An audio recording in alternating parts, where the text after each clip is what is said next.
Hi everyone, Josh Farrell here with Wine Express. I'm very excited to have a special guest with me today. This is Lamberto Frescobaldi.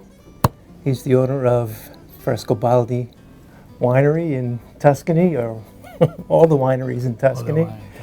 And it's an extraordinary story, and company dates back thousands of years. They've been producing outstanding Tuscan wines, and wines that all of you I know really enjoy, as we've seen over the years.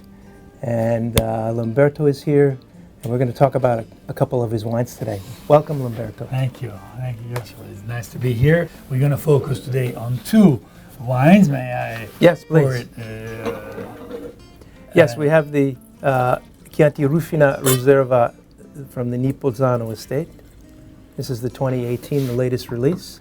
By the way, this decanter is beautiful. Oh, thank you. And Nipozzano is a little bit the wine of the tradition. Mm-hmm. But let me just point out that I'm getting a really nice mouth-watering quality to this wine from the bright acidity. And you still get those wonderful black cherry notes. So this wine gets aged in cement tanks. After fermentation, that is partially in stainless steel and partially in cement. Then it goes to oak, where it's going to be aged, and both a large cask, typical of what Chianti was, right, and also in barrels, 225-liter barrels. That has really gave this wine a great stability at the wine, because the oak of the barrel. But it's also a wine that has a nice core to it that I think you could age this bottle for a number of years. Indeed.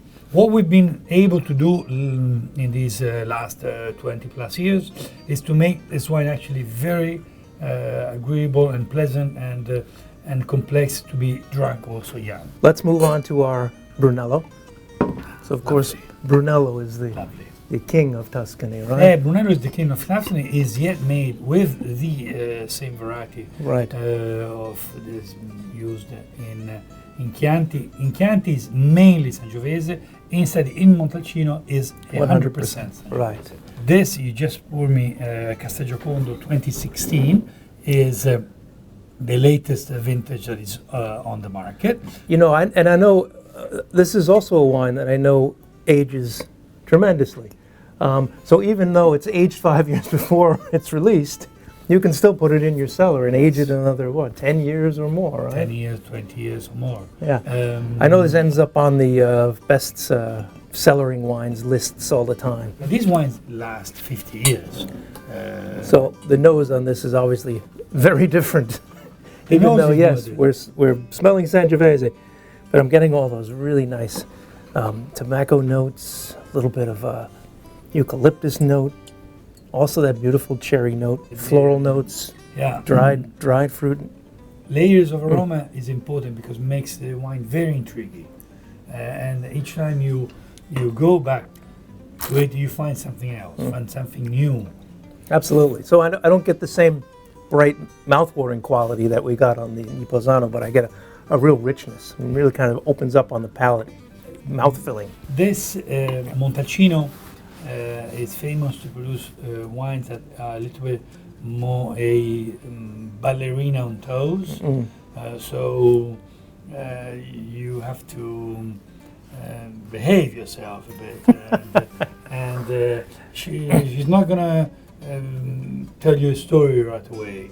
It's going to be, this wine wants to take time. So it's going to unfold a little bit. Like this. Yes, so as we sip this over the next hour or so, we're going to see more and more from this wine. More and more from this wine, exactly. Absolutely. This is the beauty of